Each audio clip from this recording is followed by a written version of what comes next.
Hypocalcaemia hypocalcaemia means calcium जो है वो कम हो चुका है सीरम में। It's hypocalcaemia. अगेन यहाँ पे लास्ट में MIA यूज़ हो रखा है। कैल्शियमिया मीन्स बात किसकी हो रही है? सीरम की। कैल्शियम का लेवल सीरम में हम मेज़र कर रहे हैं, इसलिए हमने कैल्सीमिया यूज़ किया। अगर हम कैल्सी यूरिया करते हैं तो हम बात किस में कर रहे होते हैं? यूरिन में। ठीक है, यहाँ पे हम ईमिया यूज़ कर रहे हैं, मतलब हम बात कर रहे हैं किस में? ब्लड में। ना हाइपोकैल्सीमिया में सीरम का जो कैल्शियम है वो कितना है? 8.5 से मिलीग्राम पर डेसीलीटर या फिर हम 2.1 मिलीमोल पर लीटर से कम है। ठीक है, हम कैल्शियम को कम मेज़र करेंगे जब हम एल्बुमिन को लेवल को ब्लड में करेक्ट करेंगे। ऐसा क्यों लिखा है? क्योंकि जो एल्बुमिन होता है उसी के साथ हमारा कैल्शियम क्या होता है? बाउंड होता है। हमारा कैल्शियम किससे बाउंड होता है? एल्बुमिन से होता है। इसलिए हम यहाँ पे क्या कर रहे हैं? Corrected for albumin level. ठीक है, हमारा कैल्शियम ब्लड में फ्री नहीं होता, ऐसा नहीं होता Ca2+। ठीक है, ये क्या होता है? एल्बुमिन से बाइंड होता है, बाइंड फॉर्म में मिलता है। ठीक है, तो यहाँ पे when corrected for albumin level. Now calcium हमारे ब्लड में दो तरह से मिलता है। कैल्शियम ब्लड में एज अ फिजियोलॉजी 2 फॉर्म में मिलता है। कौन कौन सी? एक बाउंड फॉर्म में मिलता है, बाउंड मतलब एल्बुमिन के साथ, और एक हमें मिलता है आयोनाइज्ड फॉर्म में। आयोनाइज्ड फॉर्म मीन्स आयन की फॉर्म में, मतलब किसी से बाउंड नहीं है। ठीक है, तो ब्लड में कैल्शियम कैसे मिलता है? दो तरीके से मिलता है। एक बाउंड फॉर्म में मिलता है जो एल्बुमिन के साथ बाउंड होता है, और दूसरा आयोनाइज्ड फॉर्म में मिलता है जो आयन की फॉर्म में होता है। इसलिए यहाँ पे लिखा है कि आयोनाइज्ड कैल्शियम कितना होना चाहिए ब्लड में? 1.1 मिलीमोल पर लीटर। तभी हम क्या कहेंगे उसे? हाइपोकैल्सीमिया।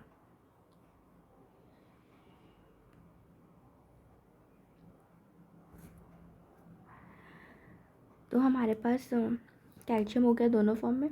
नाउ हमारे लिए कैल्शियम बहुत ही इम्पॉर्टेंट है। It's very important. ठीक है, क्यों इम्पॉर्टेंट है? क्योंकि देखो, जब तक कैल्शियम नहीं होगा ना हमारी बॉडी में, तब तक हमारे जो मसल्स हैं वो कॉन्ट्रैक्शन नहीं कर पाएगी। हार्ट मसल्स के लिए कैल्शियम पंप कितना इम्पॉर्टेंट होता है, सारी मसल्स के लिए कैल्शियम पंप कितना इम्पॉर्टेंट है। तो सारी मसल्स को काम करने के लिए कैल्शियम चाहिए, और नर्व्स को काम करने के लिए कैल्शियम चाहिए। ठीक है, कैल्शियम हमारे लिए बहुत इम्पॉर्टेंट है। अब बात करते हैं हम सिम्टम्स की, क्या क्या हो गए। तो देखो, हमने यहाँ पे से माइल्ड मॉडरेट फीवर नहीं किया, बिकॉज कैल्शियम जो है वो बहुत इंपॉर्टेंट है। बेसिकली देखो, कैल्शियम का रोल टेटानी में ज़्यादा होता है। Tetani most important, tetani. तो कैल्शियम हमारी बॉडी में अगर कम होगा तो कैल्शियम के कम होने से क्या होता है? टेटनी हो जाती है। दूसरा, हमारी जो कंडक्शन है वो डिस्टर्ब हो जाती है, जिसकी वजह से नर्व कंडक्शन, जिसके कारण टिंगलिंग सेंसेशन देखने को मिलती है। कहाँ पर? हमारे hand feet around the mouth, मतलब मसल्स में, नर्व्स में। तो ये नर्व्स में हो रही है, नर्व्स में हमें टिंगलिंग सेंसेशन फील हो रही है, पैरेस्थीसिया हो चुका है, मसल क्रैम्प कर चुकी है because of low calcium. Calcium का रोल हमारे लिए बहुत इम्पोर्टेंट है ब्रेन में, नर्व कंडक्शन के लिए। इसलिए अगर कैल्शियम डिस्टर्ब होता है तो बच्चों में भी, मतलब अगर हाइपोकैल्सीमिया होता है, इलेक्ट्रोलाइट इम्बैलेंस कर जाते हैं, तो सीजर्स आ जाते हैं। Seizures most common case of low calcium. And spasm, muscle spasm होता है, तो उसमें लैरिंगियो मसल्स, हमारे लैरिंग्स की मसल्स, हमारे लंग्स में ब्रोंक्यूल्स है उसकी मसल्स, तो ये मसल स्पाजम हो रहा है तो सीवियर कब होगा? जब रेस्पिरेटरी मसल्स इन्वॉल्व हो जाती है। तो रेस्पिरेटरी मसल्स इन्वॉल्व हो रही है, लैरिंगोस्पाज्म, ब्रोंकोस्पाज्म, तो सीवियर कॉजेज ऑफ हाइपोकैल्सीमिया।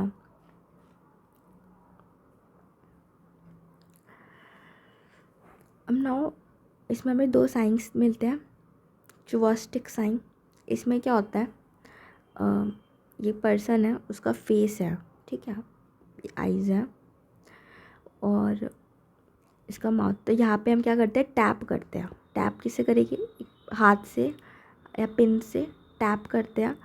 जैसे हम इसको यहाँ पे टैप करेंगे, इसे दबाएंगे, टैप करेंगे उसकी फेस को एट द माउथ, तो उसकी फेशियल नर्व जो है वो यहाँ पर वो एक्साइट हो जाएगी। फेशियल नर्व जो होती है वो एक्साइट हो जाएगी, जिसकी वजह से हमें क्या देखने को मिलेगा, फेशियल मसल्स ट्विचिंग देखने को मिलेगी, ठीक है। The twitching of a facial muscles, उसी को हम क्या कहते हैं, चुवास्टिक sign.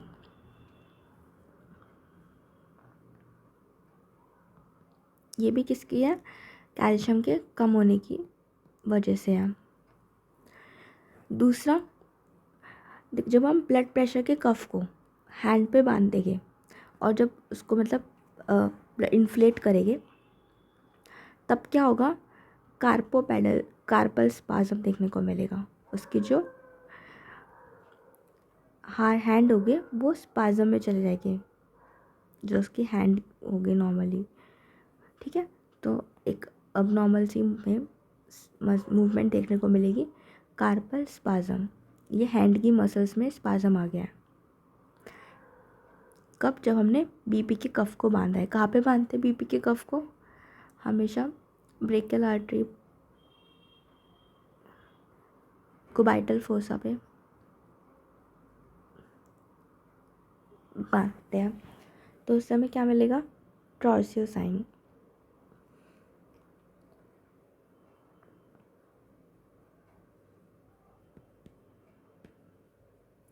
And next ECG. ECG पे हमें क्या चेंज मिलेगा, क्यूटी इंटरवल क्या हो जाएगी, प्रोलॉन्ग्ड। तो ये तीनों हमारे हाइपोकैल्सीमिया के साइन हैं।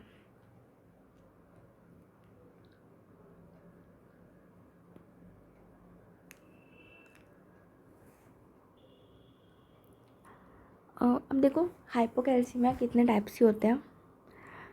It's a 2 type, acute and chronic. Acute मतलब जस्ट अभी हुआ है, क्रॉनिक बहुत लंबे समय से हो रहा है। तो बहुत लंबे समय से हो रहा है तो it's a partially adapter body. इसमें हार्मोनल फैक्टर होता है, तो हाइपोपैराथायरॉयडिज्म, पैराथायरॉयड हार्मोन रिस्पॉन्सिबल होता है किसके लिए, कैल्शियम को लेवल को हमारे सीरम में मेंटेन करने के लिए, कैल्शियम के और फॉस्फेट के, ठीक है। तो कैल्शियम और फॉस्फेट के लेवल को मेंटेन करने के लिए कौन रिस्पॉन्सिबल होता है, पैराथायरॉयड हार्मोन। अगर ये कम है हमारी बॉडी में पैराथायरॉयड हार्मोन का, हाइपोपैराथायरॉयडिज्म है, तो कैल्शियम का लेवल ब्लड में मेंटेन नहीं हो पाएगा, तो हाइपोकैल्सीमिया हो जाएगा। और एक्यूट मतलब रैपिड, जस्ट अभी हुआ है, तो एक मोस्टली कब होता है, after surgery, just after surgery हुआ है या कोई सेप्सिस शॉक हुआ है, तो उस समय हमें एक्यूट हाइपोकैल्सीमिया देखने को मिलता है, जस्ट आफ्टर सर्जरी। अब हमारे पास है डायग्नोस्टिक क्राइटेरिया। तो सीरम का टोटल कैल्शियम कितना होना चाहिए, less than 8.5, again correct for albumin. Ionised कितना होना चाहिए, लेस देन 1.1। और सिम्टम्स किसकी वजह से आते हैं, न्यूरोमस्कुलर इरिटेबिलिटी, नर्व कंडक्शन में कैल्शियम इंपॉर्टेंट होता है, मसल्स में कॉन्ट्रैक्शन में भी, मसल्स कॉन्ट्रैक्शन रिलैक्सेशन में कैल्शियम पंप की वजह से कैल्शियम बहुत इंपॉर्टेंट होता है। तो इन दोनों में मतलब कैल्शियम का रोल है, इसलिए यहाँ पे न्यूरोमस्कुलर इरिटेबिलिटी। अब हम कैसे मतलब अप्रोच करेंगे पेशेंट को, सबसे पहले हम चेक करेंगे उसके सीरम का कैल्शियम। जब हमने उसके सीरम का कैल्शियम चेक कर लिया, हम क्या चेक करते हैं, विटामिन डी की डिफिशिएंसी तो नहीं है उसको, या वो अभी जब जस्ट सर्जरी में तो नहीं गया, ठीक है, या उसे कोई किडनी की, देखो जितने भी इलेक्ट्रोलाइट्स है उसका रोल किडनी से बहुत इंपॉर्टेंट है, तो सभी में किडनी तो चेक करते ही करते हैं। किडनी की वजह से तो नहीं हो रहा। और यहाँ पे एक सर्जिकल फैक्टर है तो उसमें से, और हाइपोपैराथायरॉयड हार्मोन को चेक करेंगे। तो हमने क्या क्या चेक करा, उसके बाद हमने यहाँ पे एक चार्ट बनाया 3 पॉइंट करके डिवाइड करके। देखो, अगर पैराथायरॉयड हार्मोन बढ़ा हुआ है, इसका मतलब पैराथायरॉयड हार्मोन जो है वो नॉर्मल है। अगर पैराथायरॉयड हार्मोन नॉर्मल है तो कौन रिस्पॉन्सिबल हो सकता है? विटामिन डी, कैल्शियम के लिए। ठीक है, तो यहाँ पे विटामिन डी डिफिशेंसी और माल अब्जॉर्प्शन भी हो सकता है, बिकॉज विटामिन डी किसकी वजह से प्रॉब्लम में जाता है? क्योंकि विटामिन डी, देखो विटामिन डी कहाँ बनता है? स्किन में बनता है और लीवर में बनता है, तो इसलिए लीवर भी यहाँ पे लिखा हुआ है, लीवर डिसीज़।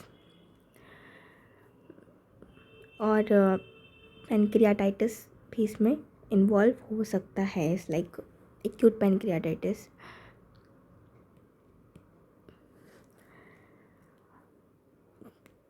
क्योंकि पैनक्रियास क्या करता है? फैट की अब्सॉर्प्शन में मदद करता है।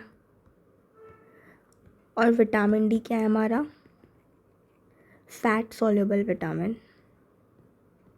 अगर किसी को पैनक्रियास की मतलब प्रॉब्लम हो गई है, पैनक्रियाटाइटिस हो गया है, तो विटामिन डी की अब्सॉर्प्शन भी कम हो जाती है। फिर हम नेक्स्ट पे आते हैं। इसमें पैराथायरॉयड हार्मोन भी ज़्यादा है और फॉस्फेट भी ज़्यादा है। ठीक है, तो फॉस्फेट अगर ज़्यादा है मतलब क्या क्या कंडीशन हो सकती है? किडनी डिसीज़ हो सकती है, क्योंकि फॉस्फेट को बैलेंस कौन करता है? किडनी करती है। किडनी एक्सक्रीट करती है फॉस्फेट को, तो किडनी डिसीज़ हो सकती है। और उसके अलावा क्या हो सकता है? ट्यूमर लाइसिस, रैप्डोमायोलाइसिस भी रिस्पॉन्सिबल है। जैसे पोटेशियम बढ़ जाता है ना मसल्स के टूटने से, वैसे ही फॉस्फेट भी बढ़ता है। ठीक है, फिर है पैराथायरॉयड हार्मोन कम है, तो मतलब 100% श्योर है कि आप प्रॉब्लम क्या हो रही है? पैराथायरॉयड हार्मोन में हो रही है। ठीक है, तो अगर पैराथायरॉयड हार्मोन कम है तो मतलब प्रॉब्लम किस में है? पैराथायरॉयड फंक्शन में और पैराथायरॉयड ग्लैंड में। और भी फर्दर फैक्टर्स हो सकते हैं, some neonatal hypocalcaemia due to maternal hypercalcaemia.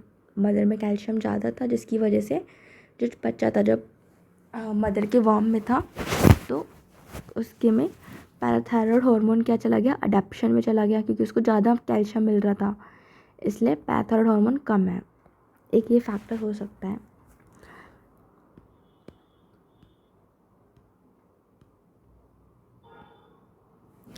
फिर है बायोकेमिकल टेस्ट। इसमें सीरम में हम टोटल कैल्शियम चेक करेंगे और आयोनाइज कैल्शियम चेक करेंगे, और सीरम में एल्बुमिन चेक करेंगे। तो मैं बताना कि टेस्ट में क्या क्या चेक करेंगे? सीरम, कैल्शियम, आयोनाइज भी चेक करते हैं बिकॉज ब्लड में कैल्शियम 2 फॉर्म में मिलता है, एक आयोनाइज्ड और दूसरा एल्बुमिन के साथ बाउंड।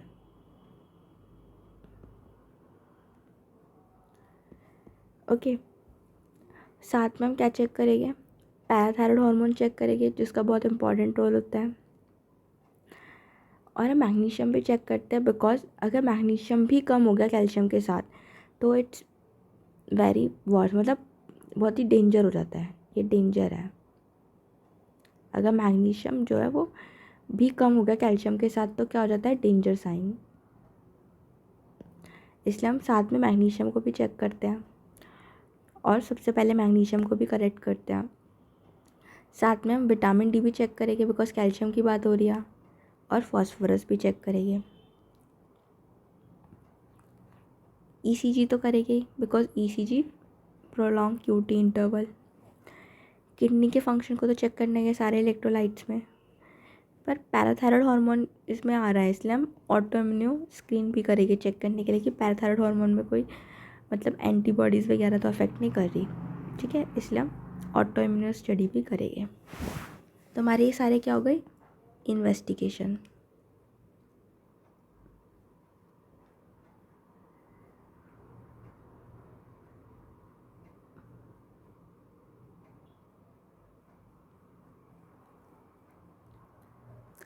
अब हम किसकी बात कर रहे हैं, मैनेजमेंट की। अगेन मैनेजमेंट किस में करते हैं, सिम्टोमेटिक में करते हैं। एक्यूट है मतलब जस्ट अभी हुआ है तो कैल्शियम दे देंगे, कैल्शियम ग्लूकोनेट। कैल्शियम किस फॉर्म में दिया जाता है, हमेशा कैल्शियम ग्लूकोनेट की फॉर्म में दिया जाता है। 10% सॉल्यूशन, 1 से 2 ग्राम ओवर 10 to 20 मिनट्स। और हमेशा कैसे देते हैं हम, कंटिन्यूस इन्फ्यूज़न इफ नेसेसरी।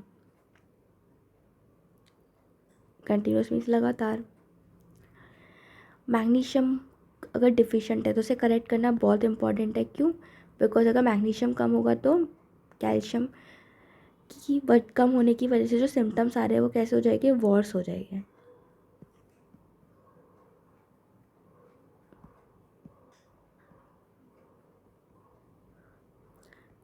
ठीक है, इसलिए हमें मैग्नीशियम को करेक्ट करना बहुत ज़रूरी है अगर डिफिशिएंट है तो। नाउ बात करते हैं क्रॉनिक केस की। तो क्रॉनिक में क्या होता है कि बहुत लंबे समय से चल रहा है, तो विटामिन डी इसके लिए फैक्टर बहुत इंपॉर्टेंट हो सकता है, तो विटामिन डी सप्लीमेंट करेंगे। ओरल कैल्शियम तो देना है ही, किस फॉर्म में देंगे हम, कैल्शियम कार्बोनेट और कैल्शियम सिट्रेट। अब देखिए यहाँ पे जब हमने एक्यूट के केस में दिया था तो किस में दिया था, कैल्शियम ग्लूकोनेट। अब हम क्रॉनिक के केस में दे रहे हैं तो क्या देंगे, कैल्शियम कार्बोनेट और कैल्शियम सिट्रेट।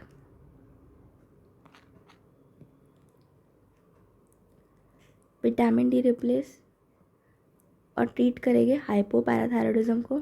अगर पैराथायरॉयड हार्मोन इसमें मतलब इन्वॉल्व है तो हम इसको भी ठीक करेंगे कैल्शियम से और कैल्सिट्रायोल से। ठीक है।